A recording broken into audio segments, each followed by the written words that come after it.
Welcome to the Lifestyles Unlimited Real Estate Investor Radio Show, a real estate investment program. Listen and learn how to use real estate to build wealth and passive income streams for you and your family. We bring you experts every day to discuss and answer your questions on everything from single-family homes all the way up to 600-plus unit apartment complexes. And now, the Lifestyles Unlimited Real Estate Investor Radio Show.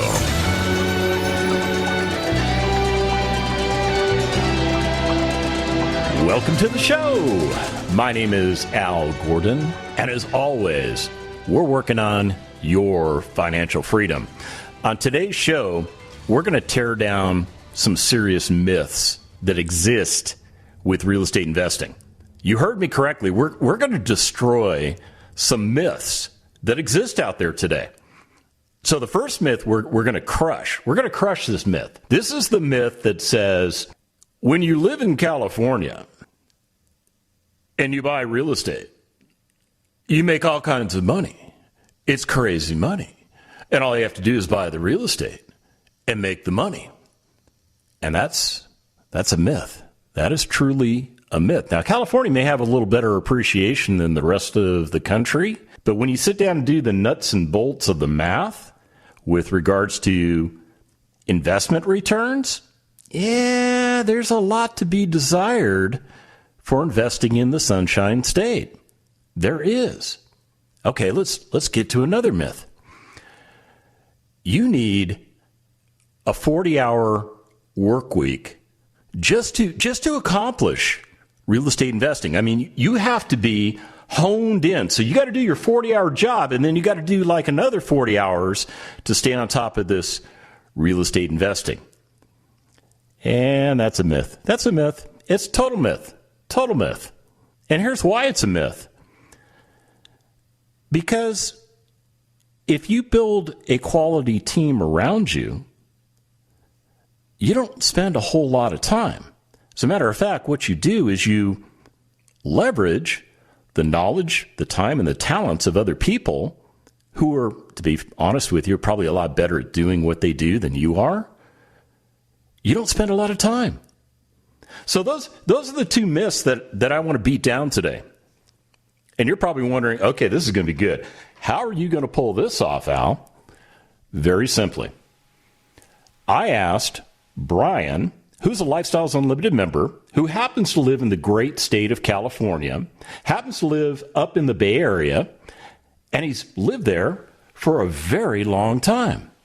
Now, this guy, he's got a very good job. He works for a living, and he's very good at what he does. As a matter of fact, we might actually get into it today. I mean, he's actually been working on some pretty interesting stuff. So if we have a little time, I'll let Brian share that stuff. But here's the problem Brian had. Looking around the Bay Area of San Francisco, you see a lot of real estate, and you see a lot of people that make a lot of money that can't even afford to buy that real estate. So what do? Well, they rent. So you might think, well, that's great, man, because you have the ability to get great rents. Yeah, but it doesn't quite work out that way because there's a massive imbalance between the cost of the real estate and what that real estate can do for you when it comes to rates of return. So what do you do? What do you do? Well, you do like Brian did, and you join an organization like Lifestyles Unlimited. You get yourself educated, and then you get busy changing your life. Now, I'm also going to bring another guy on the show. His name is Trey. Now, I met Trey like 4 years ago when I became a member of Lifestyles Unlimited. And I quickly found out that Trey is one of those guys that knows his world very, very well. Yeah, Trey is in the business of transacting real estate. He puts buyers and sellers together. He makes deals happen. He is a legitimate realtor. And he specializes in finding some of the worst properties you would ever look at for people like Brian and I. And I'll tell you what, it's a great relationship. So let me do this. Let me bring both of these guys onto the show. Brian, welcome to the show. Trey, welcome to the show. Now, Brian, you're up there in the Bay Area, are you not? Yeah, I'm in San Jose. Okay. Now, Trey, where are you at today? I am in my office at home in New Braunfels, Texas. Okay, so I would estimate that's about, 2,500, 3,000 miles distance between you guys? Does that sound about right? Yeah, I'll take your word for it. Okay, yeah. Somebody, trust me, somebody's out there Googling that right now. So how is it that a guy out in the Bay Area connects with a guy living in New Braunfels, Texas, and they start buying real estate in places like Converse and San Antonio and these other parts of Texas? So Brian, tell me a little bit about your background. I mean, who is Brian? Tell me about what you were doing for investing and retirement before you found Lifestyles Unlimited. I guess for the most part, I was just daydreaming on how I was going to do it. I did get really into real estate and was just too afraid to pull the trigger. I had listened to Dell for probably, about 10 years before I even joined, and just kept kind of daydreaming about it and thinking it sounds too good to be true. Now, why were you thinking that? Is it just because the things that he was talking about just didn't translate into the world you were living in? Kind of, and fear was a big thing. Just kind of nervous to actually engage and start looking into it. Okay.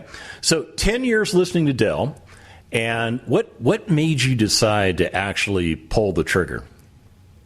Actually, it was you guys were doing a local event in Santa Clara, which is probably about 10 minutes away. And I went to one of the one-day or the workshop, and I even told my wife, I said, hey, I'm not going to join. I'm just going to this workshop, going to test it out. And then got hooked into the 2-day, loved the 2-day. I would recommend anybody to go to the 2-day, and then joined as a full member. Wow.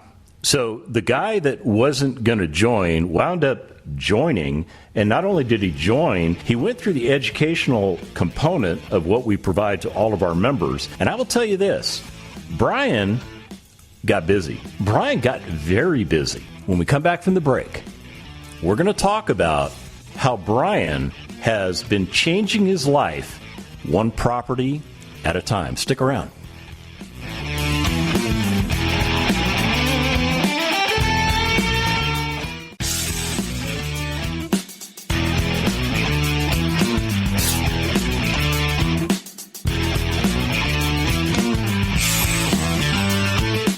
We're back with the Lifestyles Unlimited Real Estate Investor Radio Show. We're here to answer your questions and help you become financially free. Welcome back to the show. So, Brian, how long have you lived in California? My whole life. So I'm giving up my age. I believe I'm 42. You're 42. Okay, so you were born and raised. Yeah. Okay, so you've seen the state change over the years. I mean, I spent a good deal of my life in California, too. So I would think that you and I have seen a lot of the same things. And when it comes to real estate, what we're taught by all of our peers in California is a completely different investing strategy, if you will, than what you're taught at Lifestyles Unlimited, correct? Definitely. So what do Californians think an investment is? I mean, what's the conventional wisdom out there? Not to speak for everybody, I know for me, investing in California, I thought was a great idea until I started investing out of state, and then I realized how much more cash flow you can get, and it's not as much risk, I guess. And not as much money out of your pocket to get the deal to even try and cash flow, right? Yeah, definitely. I could barely afford my my primary house, and I'm glad I bought when I did, because I don't think I can afford it today. Yeah, probably not. And you live in the Bay Area, so I'm guessing you've probably seen like crazy appreciation on that property. Definitely. So you listened to Dell for 10 years, and I'm guessing some of what he said resonated with you enough to where you were willing to come check us out when we went out to the West Coast. You listened to what we had to say. You became a member. you went through the educational process. What did you do next? I mean, did you go find a mentor? Did you build your team? Did you go, sell all your stocks? What was the next step for you? So I had a little purse to begin with. I actually had 2 rental properties to begin with. I bought one, which has great cash flow. I bought another one that had no cash flow in Idaho, which ended up getting a lot of equity. So I thought I kind of had it figured out. Once I went through the 2-day, I realized, look, I got to do it a different way. My whole intent was to get into the passive apartments. And like I say, I had a little purse to begin with, my life savings, my family's life savings. And so I was ready to go buy an apartment, passive. So that's kind of the main reason I joined. And then got in the first deal that came across and ran out of money pretty quick and realized now I got to go back to single family again. So when you started investing, you started investing in apartment communities, is that correct? So I started in buying 2 residential, and then when I joined Lifestyles, the whole reason I joined was to get into the passive multifamily, and then got back into single families. Why the switch? I mean, if you originally decided to go multifamily, what pulled you back to the single family realm? Just running out of money. A lot of people say there's plenty of deals out there. You'll run out of money before you run out of deals. Got into, a total of 2 deals with 3 apartment complexes, and then I didn't have the $25,000, $50,000, so I had to start doing single family again.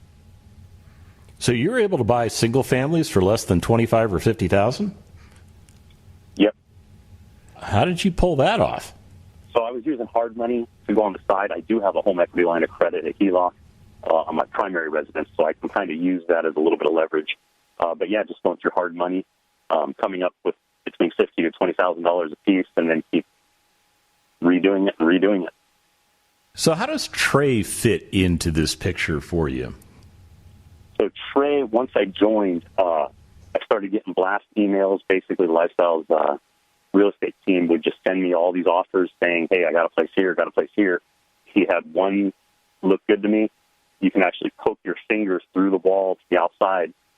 Dogs that ripped the place apart. So it was a little bit rough, but he sent me the deal. I set him on, and we ended up buying it.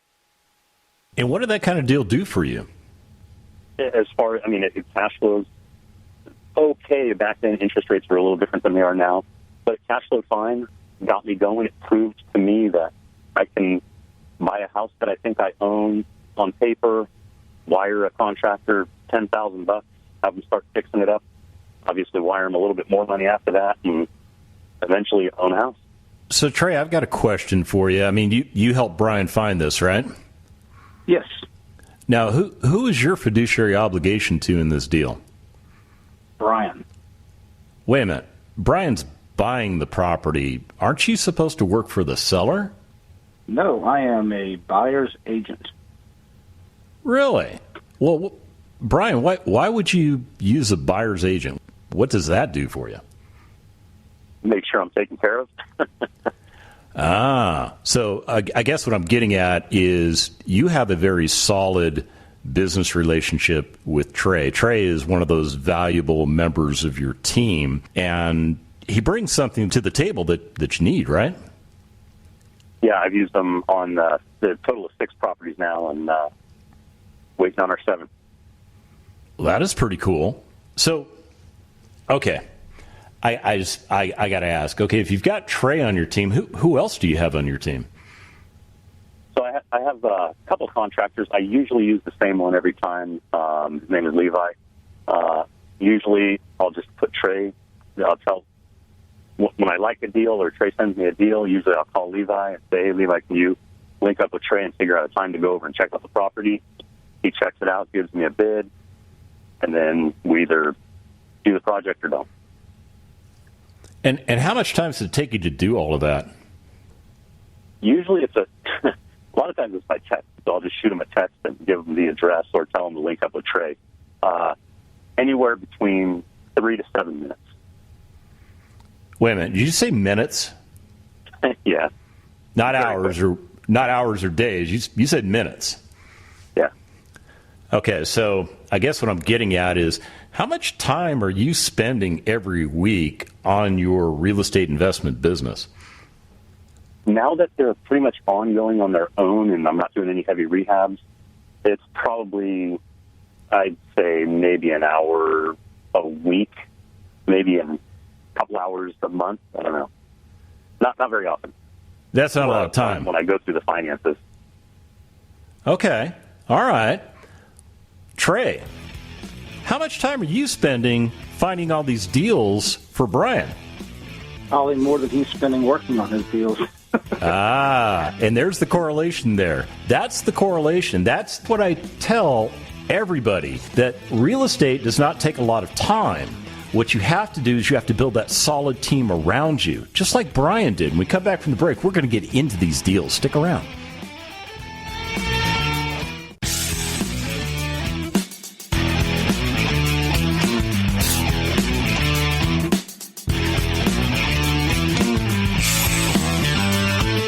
Welcome back to the Lifestyles Unlimited Real Estate Investor Radio Show. Now, let's get back to your map to financial freedom.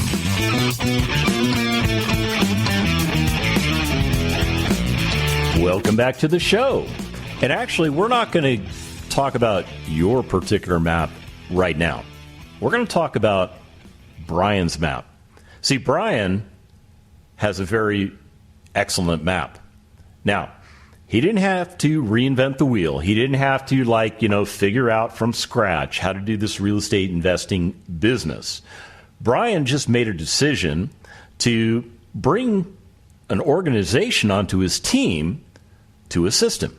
And that organization is called Lifestyles Unlimited. And we taught Brian everything he needs to know in order to be a very successful real estate investor. And Brian, being a very good student, learned everything that we taught him, and as soon as he was literally done with his 16 hours of education, he got busy. He got busy working on changing his life. So, Brian, you joined in January of 2018, correct? Yeah. Okay. And you started off doing some passive investing, but then you changed your strategy and decided to move back towards single-family properties. And if I recall the discussion from earlier in the show, it was really more of a financial decision than anything else because you could get more deals with less money, correct? Correct. Okay. So you've been repurposing a lot of money. You're taking money out of, I'm assuming some of the money comes out of where you live because you've got that HELOC loan. Do you have things like 401ks and IRAs and that stuff? I do. I'm actually a union member. I'm an electrician, and we still have that old school pension that we think we're going to get, and we have the 401k. So I should be covered pretty well for retirement. Okay. But now that you know what you know with real estate, and the returns that you can get with real estate, how do those compare to those sacred retirement plans? I guess if I can tell you one way, it was last year during COVID, we were allowed to take out $50,000 out of our 401k, and I definitely made that happen. So I'm trying to get as much back out of the 401k because it's just not growing at the same rate at all. Okay, so this is good news because Brian has made an informed decision to not do what the herd has been doing, but to do what Brian needs to do.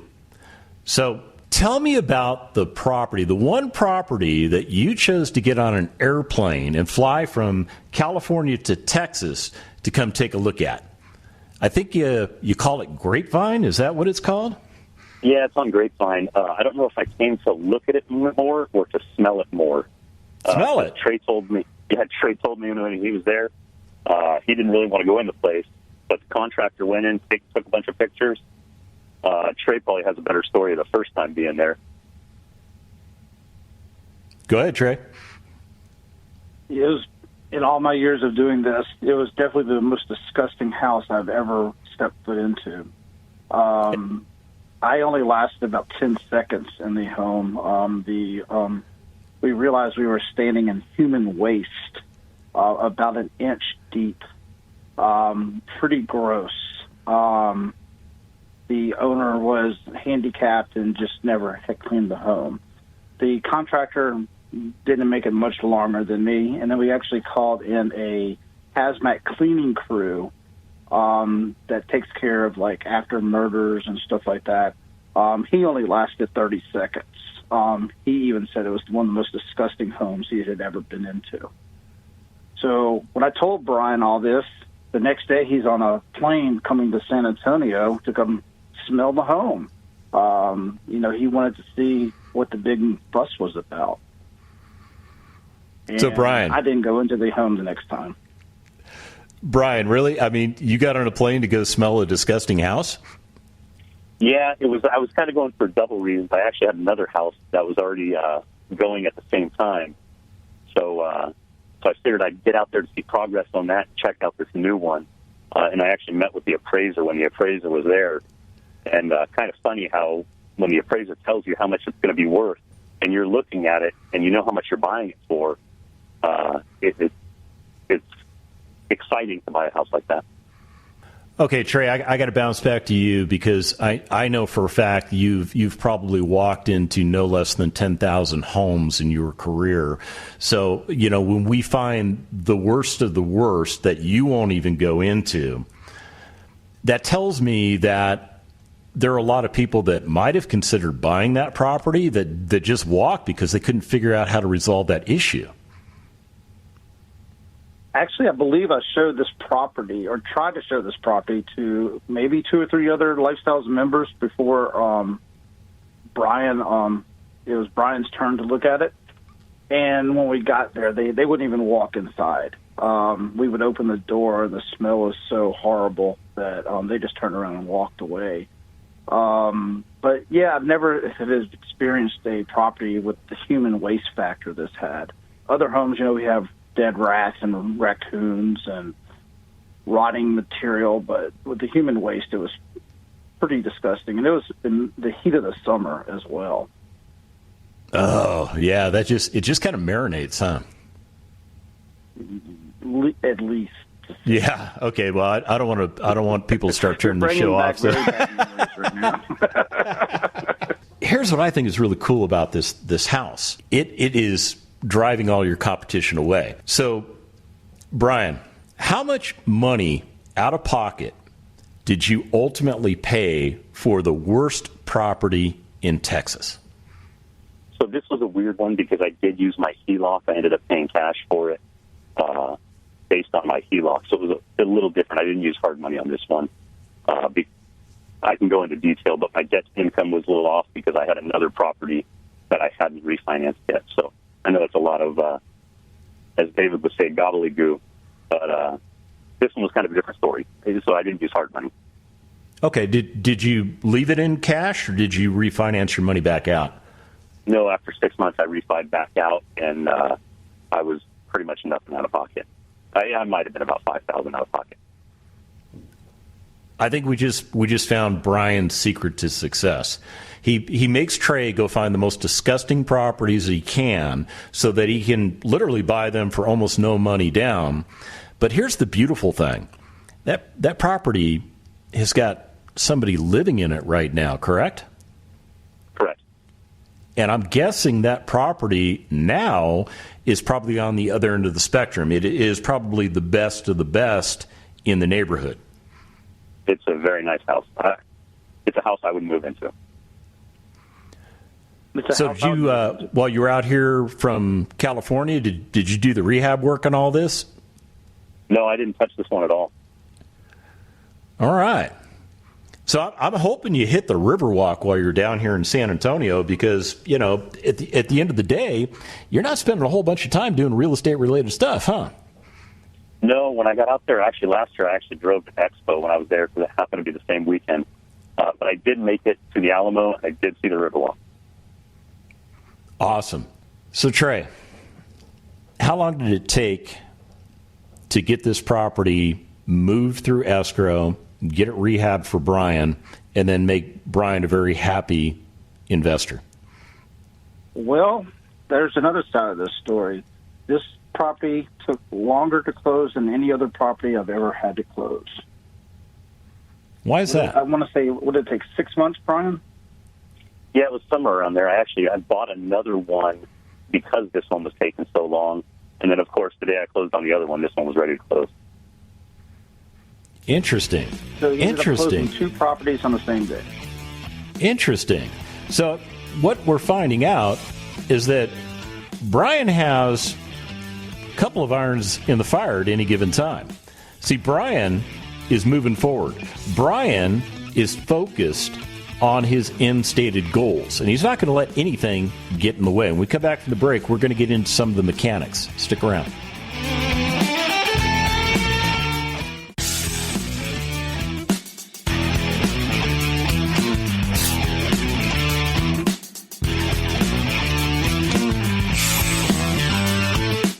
Warning. Listening to the Lifestyles Unlimited Real Estate Investor Radio Show will change your life. We will teach you how to create wealth and passive income so you can be financially free. And now, back to your host. Welcome back to the show.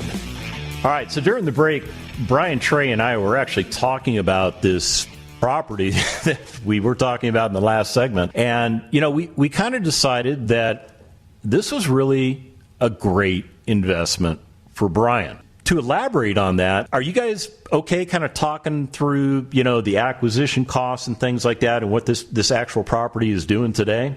Yeah, sure.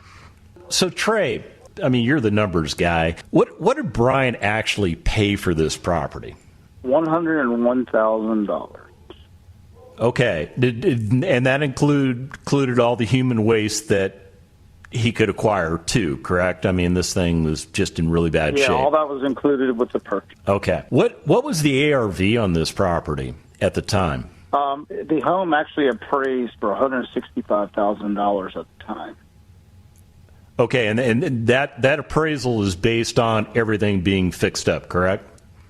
Correct. That's an after repair price opinion.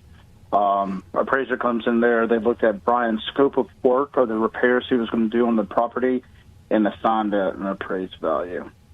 So my mind is telling me you got about $64,000 of equity to play with in there. How much money did you actually drop into the renovations on this thing? I'm just thinking this thing probably had to be like ripped down to the studs, right? No, it was pretty good. We ended up doing flooring throughout, obviously. Had to get all the urine smell out. And I want to say it was somewhere around 30. I think realistically probably closer to 35, maybe 40. I mean, I had to put the AC in afterwards. So let's say 35 is probably fair. So it sounds like you captured well over $30,000 on this particular deal. Yeah.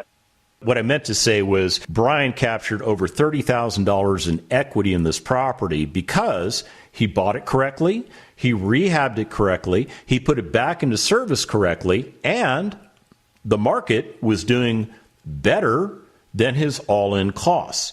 And equity capture is very, very important because what that does for Brian is it literally starts him with $30,000 worth of profit. I mean, literally, Brian could sell that property the next day and he wouldn't lose any money. But you didn't sell it the next day, did you, Brian? No. Because you don't believe in that flipping thing? Is that it? No, I want capital gains tax instead, and the rent money's pretty good. Okay, so what is this thing doing for you on a monthly cash flow basis? I believe we're right around probably somewhere around $400 a month. This property essentially gave you and your household a $5,000 a year raise. Yes.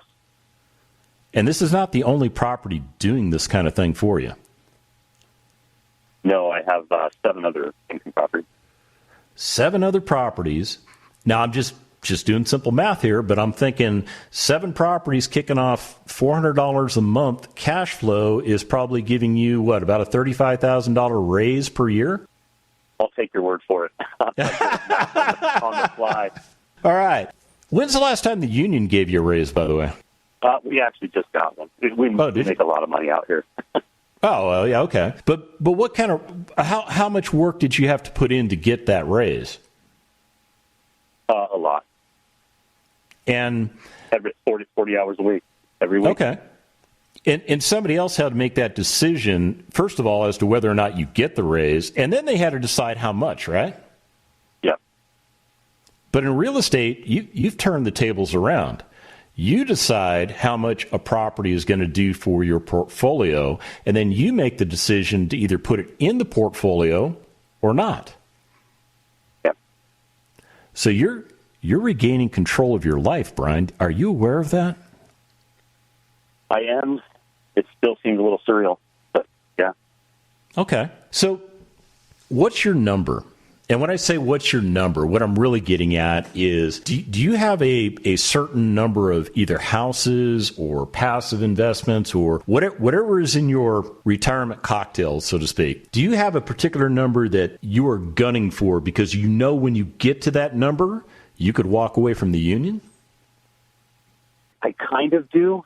I'm more interested in time and my kids graduating high school, because if I do leave the area, if I left the area, I could retire tomorrow. It wouldn't be a big deal. But I'm more of looking at kids finishing high school and kind of the family. My wife's been a stay-at-home mom for now 16 years, so I'm sole provider. So it's a little scary taking that leap into retirement now, but living in California, I still have a little ways to go. Okay. But you're only 42, right? Yeah. So what is your age number? Are you thinking you get all this done in the next 2 years, maybe 5 years? What are you thinking? I'm thinking about between 4 and 5 years. Okay. As long as my bosses aren't listening right now. Oh, yeah. Well, it's a good thing we disguised your voice and changed your name to protect the innocent. There you go. Actually, we didn't do any of that. So, all right. So, Brian, I mean, you actually do some pretty interesting stuff. I mean, I read through your bio. You're working on this real world version of, like, instead of playing Minecraft on a computer, you're going to allow people to actually play Minecraft, and you're providing the services necessary to the contractor or the contractee or whatever the people doing all this is. So, I mean, you're pretty heavily engaged in what you do 9 to 5, correct? Yeah, and I enjoy it. Okay.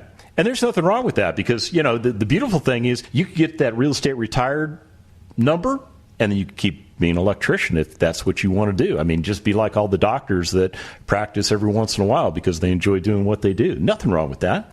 But here's where I want to go. When you rehab the Grapevine property, you told me you really didn't spend a whole lot of time on it other than maybe taking a plane trip out to Texas just to kind of check it out. What was going on behind the scenes? I mean, once Trey told you this thing was available to you, what did you do to make everything fall in line? So at that point, on that one, my lender, I've used the same lender, AMC Lending, all the time, called him, told him I was doing another one. He already had all my documents from all my financials on my other properties, sent him my latest weekly paycheck, called my insurance lady. She already knew what I wanted, so she sent me I think they call it the binder right away. The system's fairly on autopilot at this point.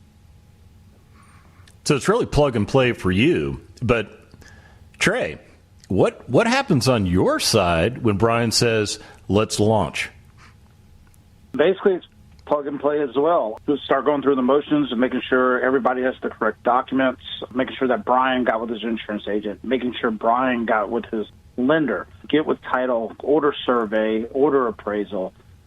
And once all that happens within 24 hours of signing the contract, and then it just goes. Obviously, on this home, we had some hiccups and everything, getting it to closing. But other than that, it just stayed on autopilot the entire time. It's about 24 hours. You first start, you're working really hard to get it done, and then it just goes smooth sailing because of the systems we have set up. You know, what I think is really cool is that, first of all, we got a member that understands how to correctly invest, who has sat down and figured out where he's trying to get to and is doing the things he needs to do to achieve that.